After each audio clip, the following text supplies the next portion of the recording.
Hello viewers, আমাদের চ্যানেলে তোমাদের সকলকে স্বাগত। দেখো, আমরা একটা উদাহরণ নিই। এটা আমরা আগেও জেনেছি, তবুও দেখো একবার। দেখো, আমরা গল্পের মাধ্যমে পড়তে ভালোবাসি, তাই তো? তাহলে গল্প, এবার দেখবে গল্প থেকে গপ্প। তো এখানে কি পরিবর্তন দেখতে পাচ্ছ? দেখবে এখানে এই যে ল, প্রথম শব্দের যে ল, ল দেখবে এই পরবর্তী পয়ের প্রভাবে লয়ে হসন্ত যুক্ত পয়ে হসন্ত যুক্ত অ, এই পয়ের প্রভাবে এই কিন্তু এই ল কিন্তু পয়ে পরিণত হয়েছে। তাহলে দুটো প হয়েছে। এবার দেখো, ল আর প হচ্ছে দুজনেই হচ্ছে অসম ব্যঞ্জন, মানে কি একই ব্যঞ্জন নয়, আলাদা আলাদা তো, কিন্তু তা সত্ত্বেও এই প এর প্রভাবে কিন্তু এই ল পরিবর্তিত হয়ে কি হয়েছে, প হয়েছে। তাহলে এটা কি হচ্ছে, ব্যঞ্জন সংগতি।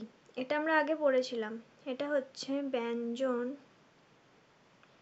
কারণ পরবর্তী যে ব্যঞ্জন ধ্বনি বা বর্ণ তার প্রভাবে কিন্তু পূর্ববর্তী ব্যঞ্জনটা কিন্তু পরিবর্তন হয়ে সাম্যতা রক্ষা করছে বা সঙ্গতি রক্ষা করছে, তাই একে কিন্তু ব্যঞ্জন সংগতি বা সমীকরণ বা সমীভবন বলা হয়। এবার দেখো, আমরা সন্ধিতে কেন তাহলে আমরা পড়ছি, সন্ধির ক্ষেত্রেও কিন্তু এর প্রয়োগ আছে। যেমন দেখো,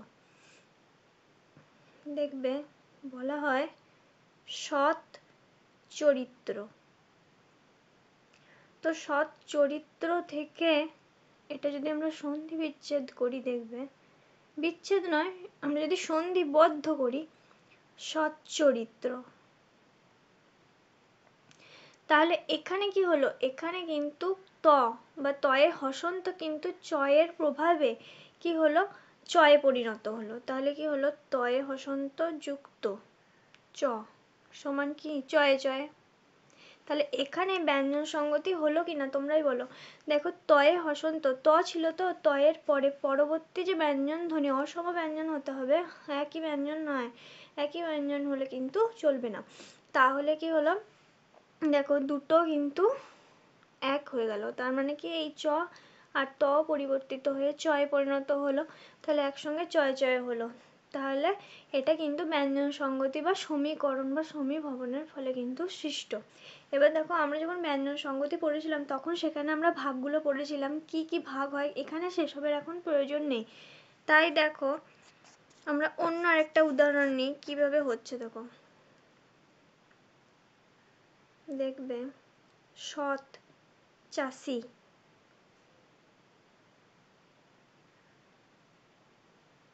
সমান সৎ চাষি।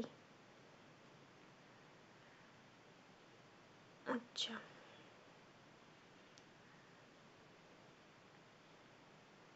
দেখো উচ্ছেদ, উচ্ছেদ, তাহলে এটা আমরা পেলাম। আর কি হবে, চলত যুক্ত কি চিত্র সমান চলচ্চিত্র, যেটা সবাই দেখতে ভালোবাসে, চলচ্চিত্র। তাহলে এগুলো কিন্তু হচ্ছে এই ব্যঞ্জন সংগতির প্রভাবে সৃষ্ট, তয়ের পরে, তয়ে হসন্তর পরে যদি থাকে তো। এবার দেখো,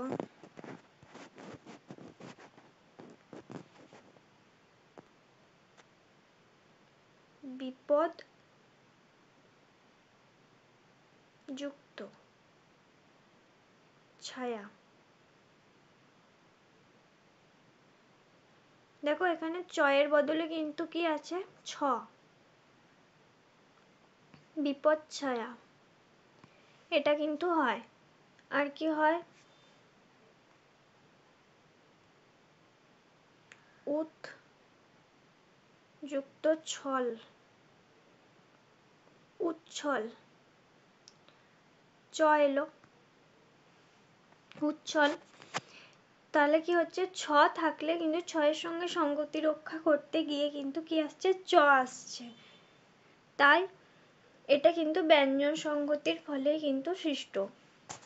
যেমন দেখবে শ্রাদ্ধ থেকে ছাদ্য, তারপরে কি থাকে, খাদ্য থেকে খাদ্য, এগুলো হচ্ছে ব্যঞ্জন সংগতি। আর এটা হচ্ছে ব্যঞ্জন সংগতির প্রভাবে সৃষ্ট ব্যঞ্জন সন্ধি।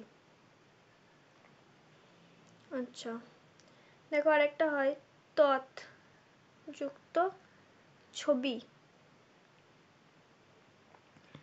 তৎছবি। তাহলে কি হচ্ছে, ত অর্থাৎ তয়ে হসন্ত বা দয়ে হসন্ত চয়ে পরিণত হচ্ছে।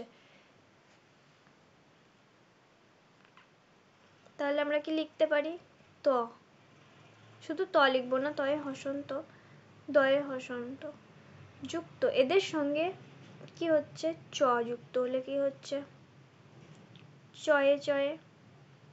আর যদি তয়ে হসন্ত বা দয়ে হসন্তর পরে ছ থাকে তাহলে কি হচ্ছে, চয়ে ছয়ে। মোট কথা এরা চয়ে পরিণত হচ্ছে।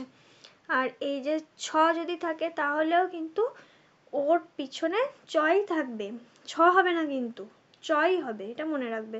এটা ব্যঞ্জন সংগতির বলে সৃষ্ট। আর এইটা হচ্ছে নিয়ম, ত বা দয়ের পরে যদি চ থাকে বা ছ থাকে তাহলে কিন্তু সন্ধিবদ্ধ হবার পরে চয়ে চয়ে হয়। যদি পরে চ থাকে তাহলে চ চয়ের সঙ্গে যুক্ত হবে, আর যদি পরে ছ থাকে তাহলে চ ছয়ের সঙ্গে যুক্ত হবে। মোট কথা ত বা দ চয়ে পরিণত হচ্ছে। ঠিক আছে, তো ভিউয়ার্স আজকের মতো এই পর্যন্ত। যদি ভিডিওটা ভালো লেগে থাকে অবশ্যই লাইক, শেয়ার এবং কমেন্ট করে জানাবে, আর চ্যানেলটাকে অবশ্যই সাবস্ক্রাইব করে দেবে। Thanks for watching.